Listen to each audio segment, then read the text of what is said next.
10 વર્ષનો એક બાળક હતો. એનો પિતાશ્રી, એની માં પરદેશની ધરતીમાં રહે છે.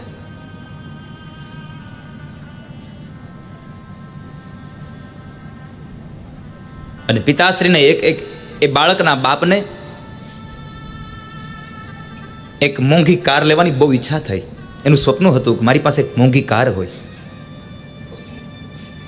અને ભગવાને કૃપા કરી એ સ્વપ્ન સાકાર થયું. સ્વપ્ન સાકાર થયું.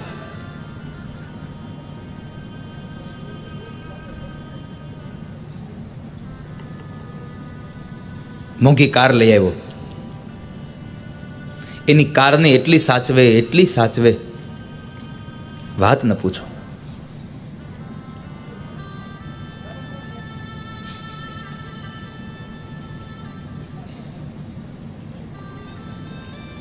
એમાં 2-4 દિવસ થયા. સવારે ઓફિસ જવાનું છે, પોતાની બેગને લઈને તૈયાર થયો અને બરાબર આમ ફળિયામાં આંગણામાં આવ્યો. અને જ્યાં ગાડી લેવા માટે આમ તૈયારી કરે, ઘરમાંથી આમ સીડી ઉતરે, ચાવી કાઢી ત્યાં જોવે છે કે છોકરો આગળ ઊભો છે, ગાડીના આગળના ભાગમાં ઊભો છે. પોતાના પિતાશ્રીને આવેલો જોઈ અને બાળક એકદમ ગભરાઈ ગયો.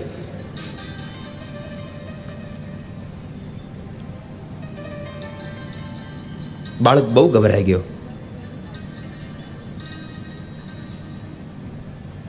બાપની નજર પડે છે. છોકરાના હાથમાં એક લોખંડની ખીલી છે. લોખંડની ખીલી હાથમાં છે અને હાથમાં રહેલી લોખંડની ખીલીએ મોંઘી કાર, કે જે સ્વપ્નની એક કાર હતી,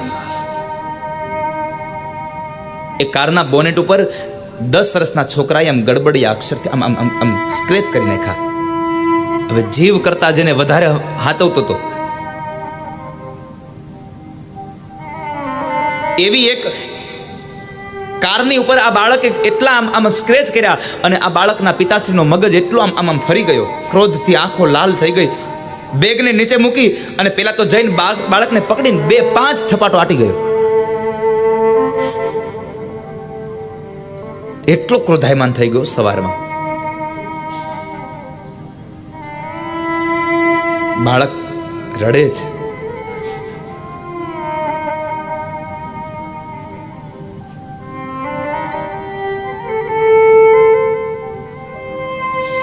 બે 5 થપાટો મારી આટલાથી એનો જીવ ન ભરાયો ને,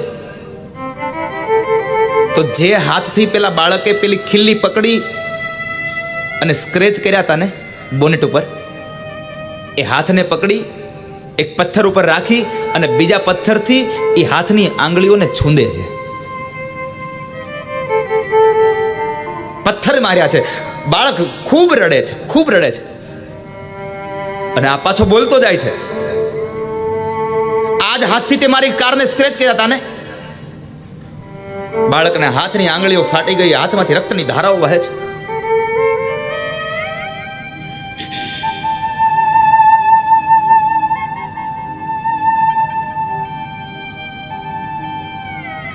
એમના પત્ની આવે છે બાળકના રડવાનો અવાજ સાંભળીને. આવીને જ્યાં જોયે તો બાળકનો હાથ એકદમ રક્તની ધારાઓથી નીતરે છે. માની આંખમાં આંસુ આવી ગયા. આટલો ક્રૂર બાપ.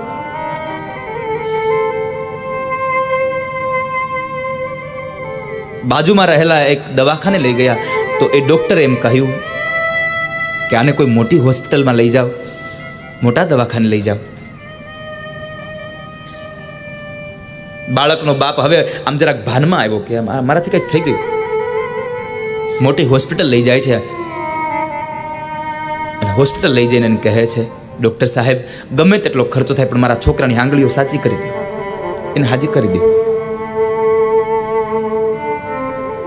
બાળક બેભાન અવસ્થામાં હતું. ઓપરેશન થિયેટરમાં લઈ જાય છે અને એની તપાસ કરતા 4 આંગળીઓ ઉપર જે ઘા કર્યા હતા એમાંથી આગળની 2 આંગળીઓ સાજી છે, પણ આ પાછળની 2 આંગળીઓ કાપવી પડે એમ છે, કારણ કે એની બધી જ નસો ફાટી ગઈ છે.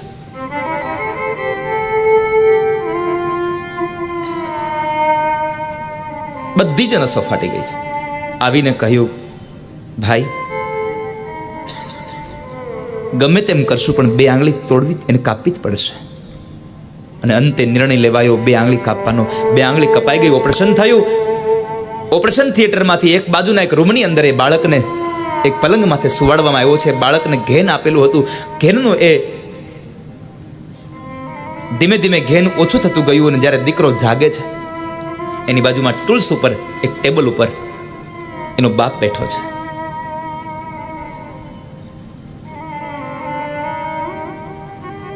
એના બાપની આંખમાં અશ્રુ હતા. એટલે 10 વર્ષનો બાળક એમ કહે છે, પપ્પા આઈ એમ સોરી.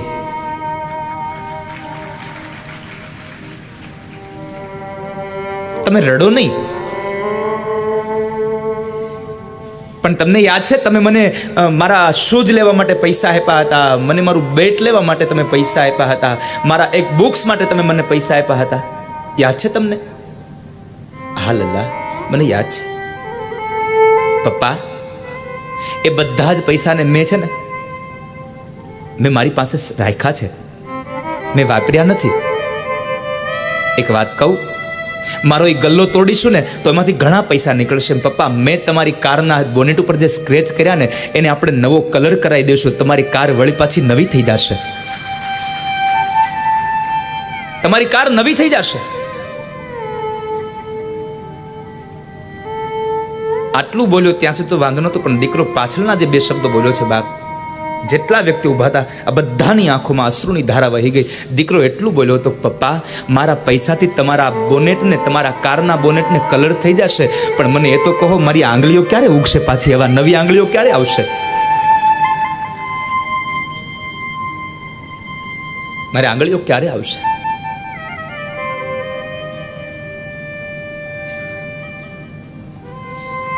પછતાવાનો પાર ન રહ્યો સાહેબા બાપને. અને જ્યારે કલર કરાવવા માટે ગાડીને લઈને જાય છે ને, ત્યારે બોનટ ઉપર જે આમ આછી નજરે, જીની નજરે જોવે છે ને, તો 10 વર્ષના બાળકે એક લોખંડની ખીલીથી ગડબડિયા અક્ષરમાં લખ્યું હતું, આઈ લવ યુ પાપા.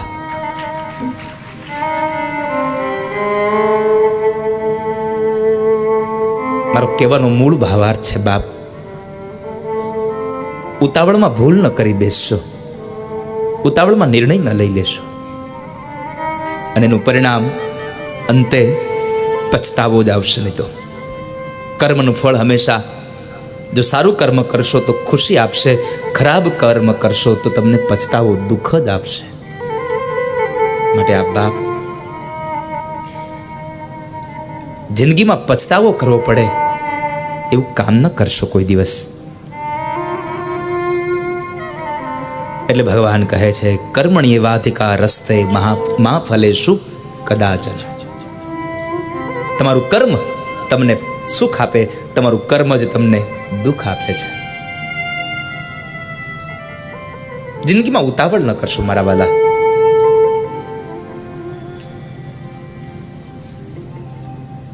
ત્યારબાદ કથાનો પ્રવાહ આગળ વધ્યો.